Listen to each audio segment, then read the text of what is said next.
Muy buenas tardes, estimados estudiantes. Hoy vamos a ver un repaso de la biomecánica del tobillo y el pie. Lo primero es ver quién es cóncavo y quién es convexo. Aquí podemos ver que la tibia es cóncava, mientras que el talo es convexo.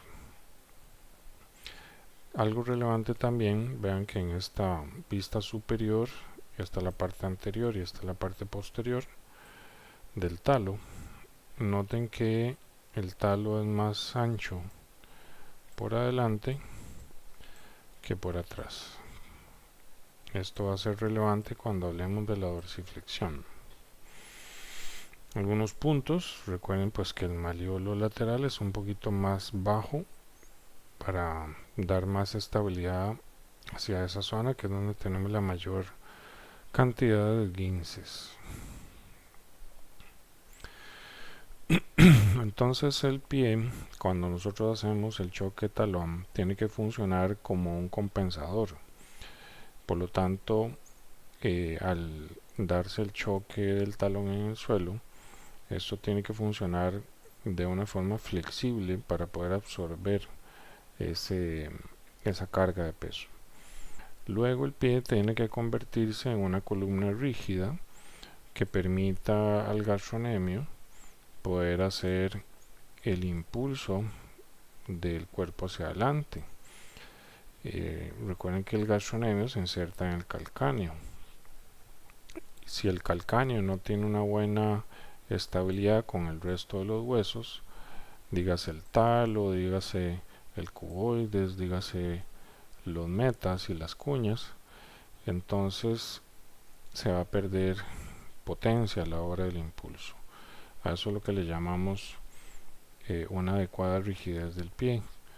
Si este pie, más bien todos los ligamentos que están entre estos huesos hacen que el pie se comporte como algo muy flexible, entonces el gastrocnemio no va a poder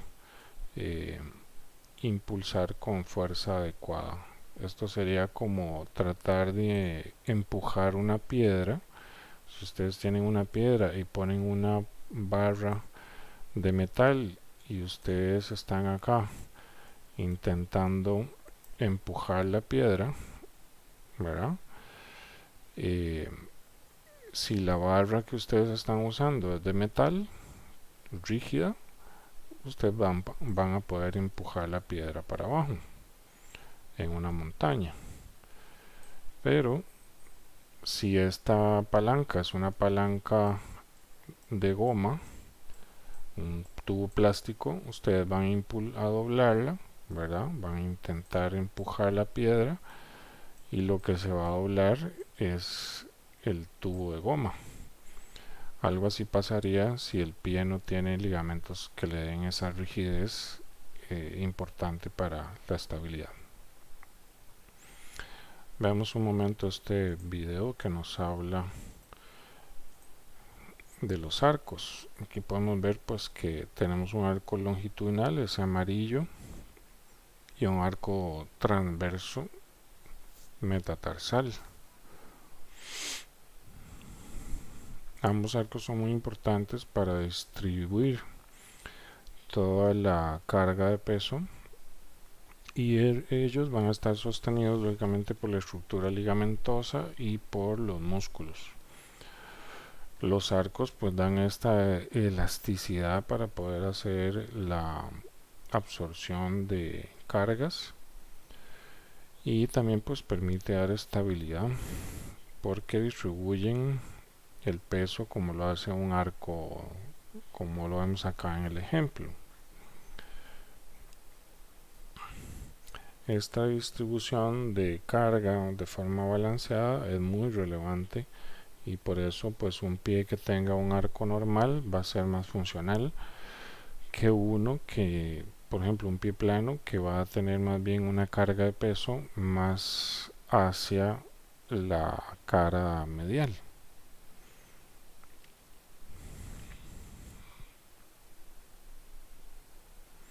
Esto pues traerá problemas tanto en la rodilla como en la cadera, en la columna.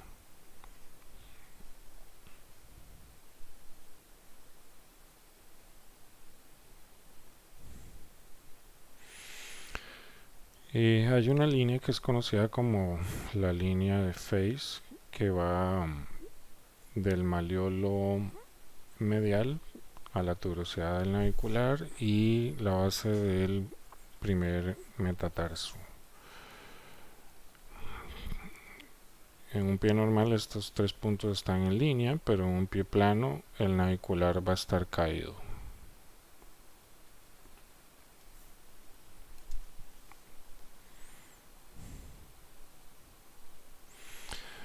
Como les decía entonces, pueden ver aquí que el navicular es el techo de ese arco, ¿verdad?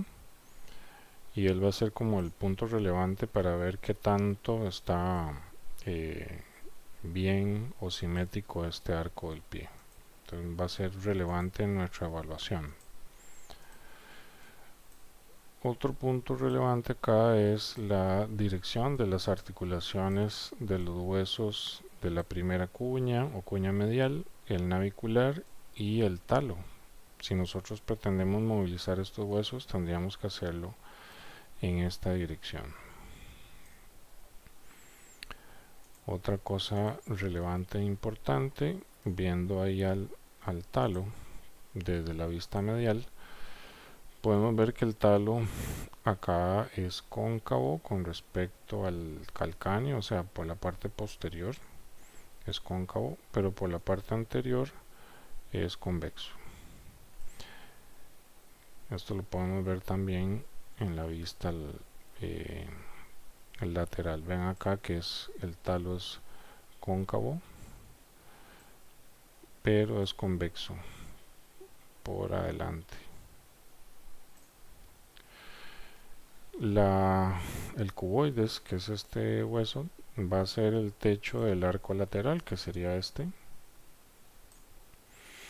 Ese es otro arco que tenemos, que generalmente no se menciona en los videos o en alguna literatura. Y si vemos, pues ahora acá el pie y los dedos se van a comportar muy similar a los dedos de la mano, donde la parte distal de los metas es convexa, la parte distal de las falanges es convexa, de esta forma. Las cuñas podríamos decir que básicamente son planas, y aquí sí es relevante pensar en el cuboides. Ven que el cuboides es cóncavo por acá, pero es convexo por acá, es una silla de montar.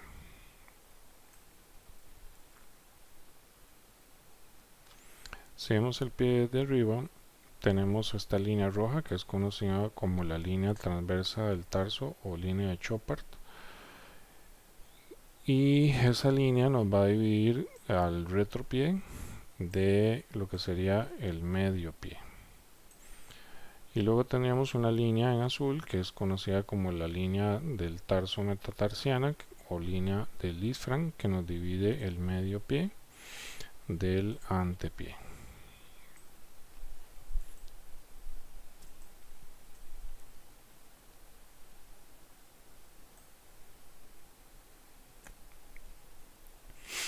Aquí es relevante notar que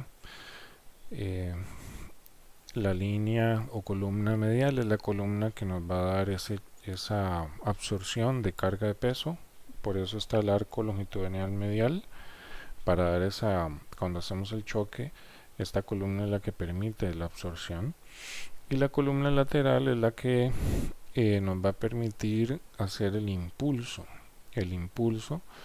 que sabemos que termina en el primer dedo, porque más o menos la carga de peso va en esta dirección cuando vamos caminando, así. Entonces esta columna lateral es principalmente importante para darnos rigidez para que la palanca sea estable y poder hacer el impulso. Podemos ver también que la parte distal de los metas es convexa, la parte proximal de las falanges es cóncava.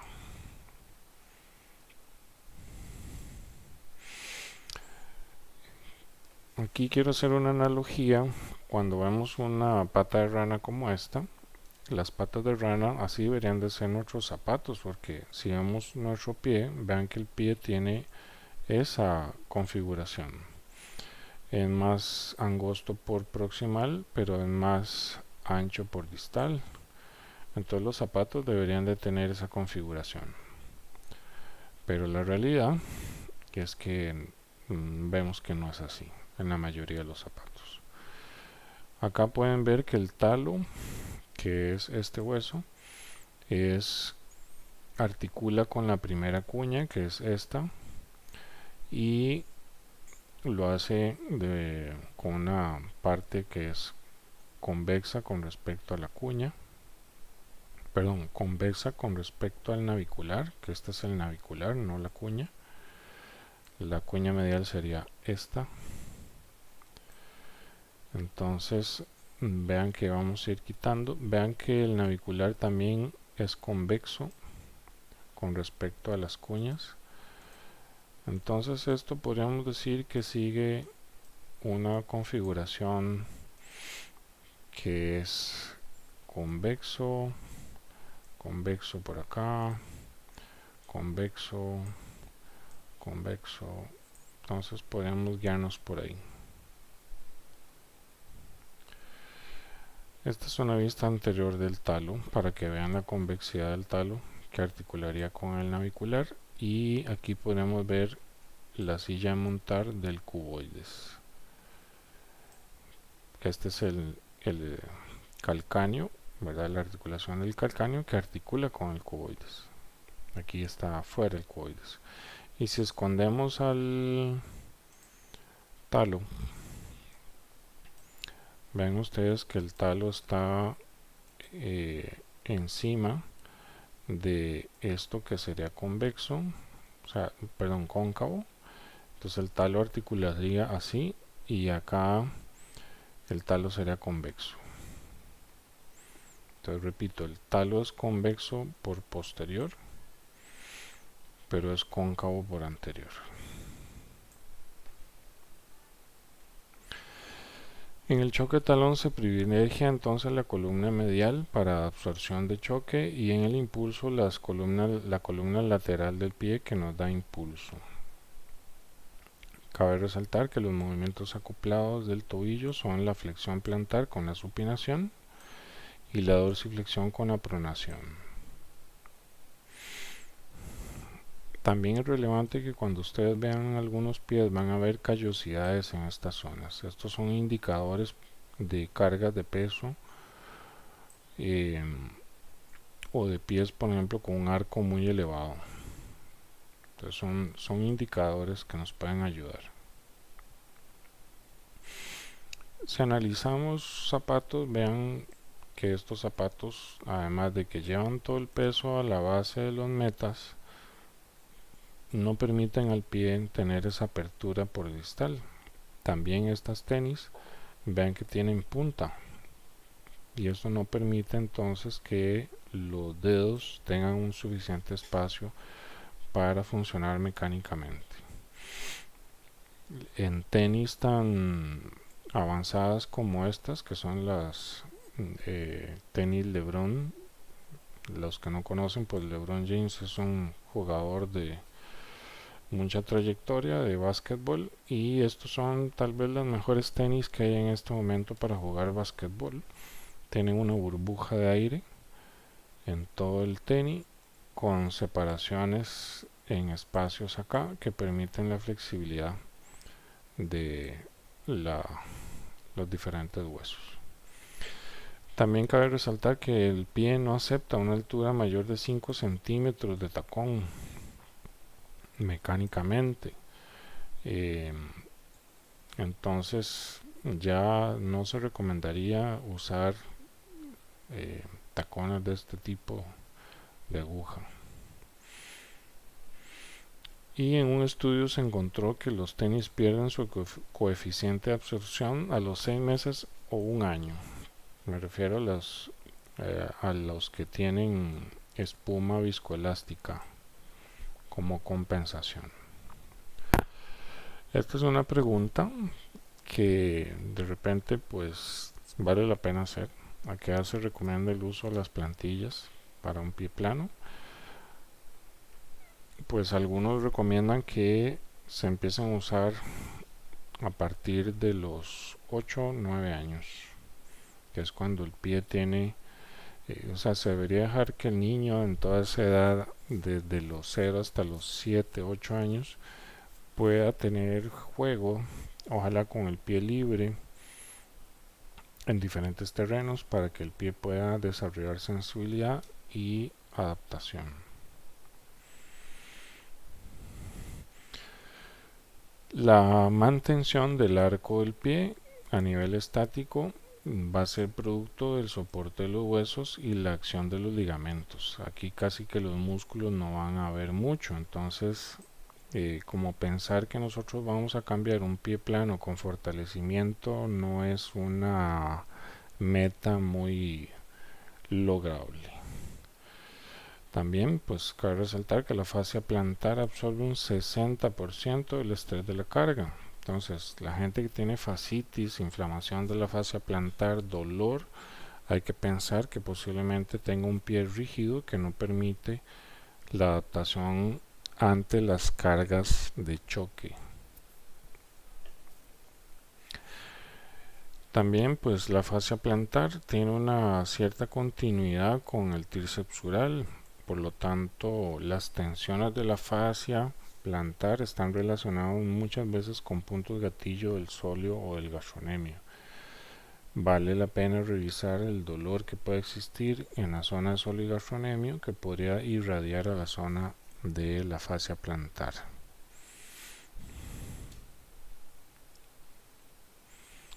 Nuevamente pues aquí vemos la articulación del talo a nivel cóncavo por la parte posterior lateral y convexo por la parte anterior y medial. Es una vista lateral del calcáneo y el talo.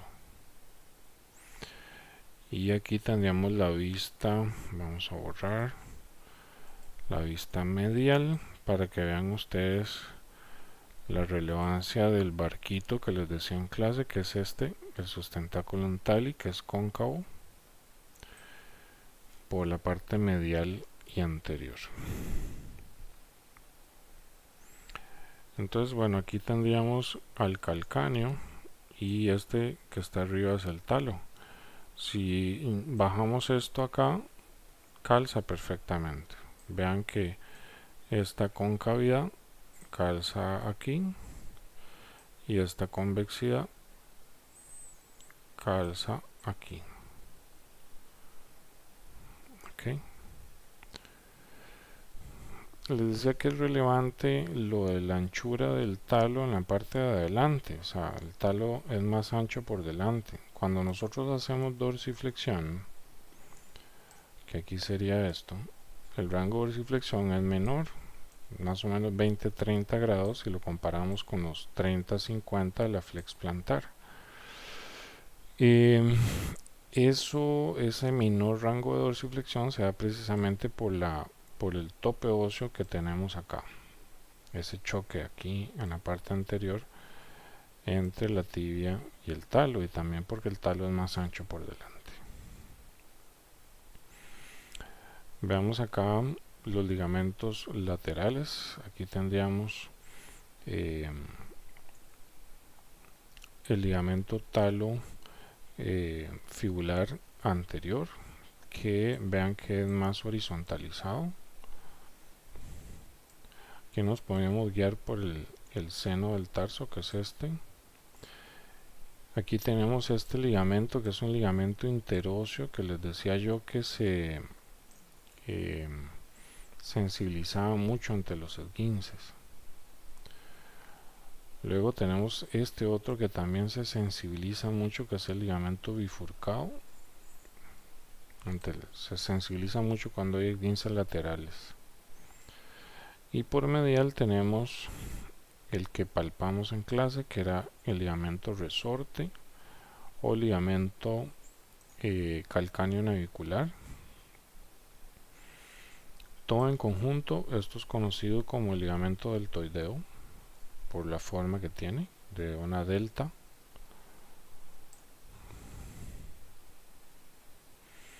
Aquí tenemos los 3 arcos. Es relevante también pensar y tener en claro que los peroneos en conjunto con los músculos tibiales forman como una especie de soporte de tendón, y si a esto le sumamos las fascias plantares o aponeurosis plantares, pues todo esto le va a dar estructura también a los arcos. Vean la relevancia que tiene el ligamento resorte, porque es el que evita que el talo se nos vaya para allá. En la parte medial y posterior tenemos el compartimiento del túnel del tarso, donde pasan los nervios tibial posterior y la arteria. Entonces una patada, por ejemplo, en esta zona podría generar parestesias en la planta del pie y producir problemas similares a lo que pensaríamos en el túnel carpal de la mano, pero aquí es el túnel del tarso. Con respecto a la osteokinemática del tobillo, tendríamos dorsi y plantiflexión, pero tal vez algo relevante es reconocer que el eje en el pie, los ejes que hay en el pie, tienen una dirección que no es una dirección antero-posterior ni lateral específica. Como vemos, los ejes están un poquito inclinados. Entonces vean que el eje, este eje, pasa por el centro del talo, y este otro eje, que es el eje lateral, pasa por los dos malleolos. Esto es porque el malleolo medial es un poquito más anterior que el malleolo lateral. Entonces todo lo que ocurra en este cuadrante es dorsiflexión y eversión. Todo lo que ocurre en este cuadrante es dorsiflexión e inversión. Todo lo que ocurre en este cuadrante sería flexión plantar e inversión, y todo lo que ocurre acá sería flexión plantar y eversión.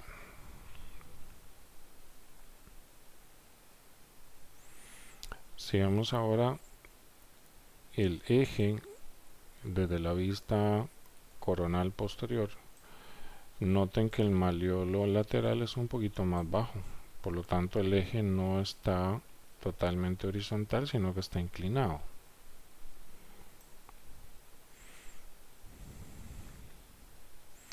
Y nuevamente aquí vemos que el malleolo medial es un poquito más anterior que el malleolo lateral, por eso la inclinación de este eje.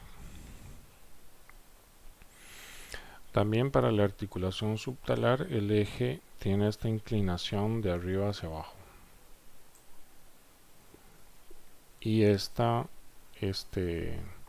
separación con respecto al eje anteroposterior.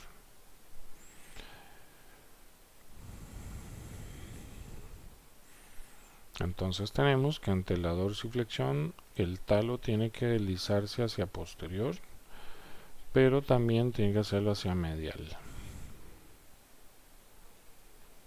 como vemos en esta animación.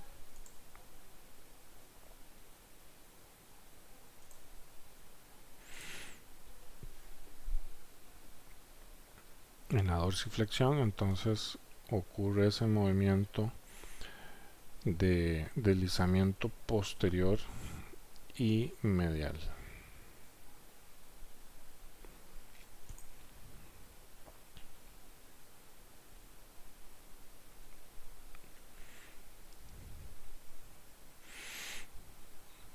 Los músculos encargados de hacer el gesto de la dorsiflexión son el tibial anterior, el peroneo corto, el extensor de los dedos y el extensor del pulgar o del dedo gordo.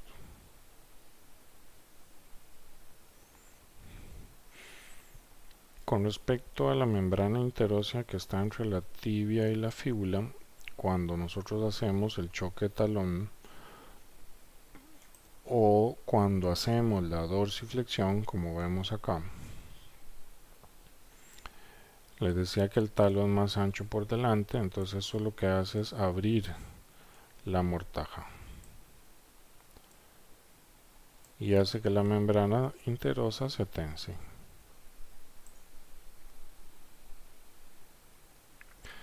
También tenemos los movimientos que son de la fíbula. Cuando hacemos la dorsiflexión, la fíbula distal se desliza hacia posterior y la fíbula proximal se desliza hacia anterior. Por otra parte, en la flexión plantar tendríamos que el talo va a deslizarse hacia anterior y lateral.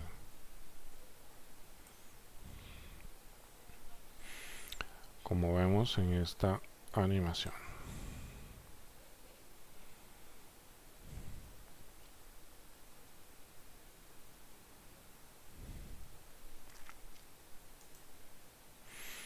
Y también, como vemos, acá están los músculos que hacen esos gestos: el tibial posterior, el flexor de los dedos y del dedo gordo y el soleus gastrocnemius.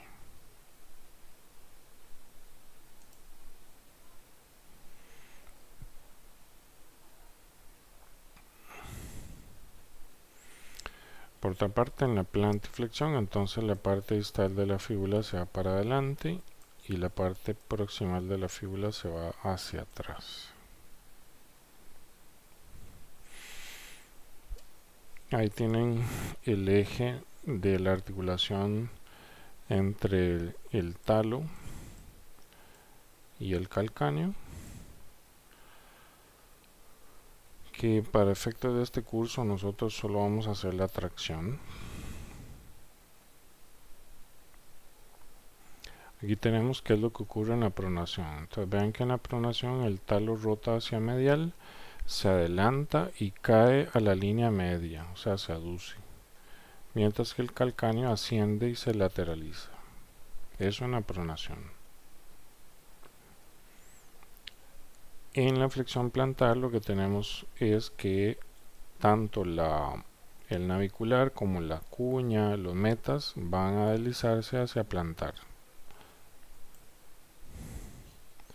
mientras que en la dorsiflexión lo que ellos hacen es ir hacia dorsal porque son cóncavos.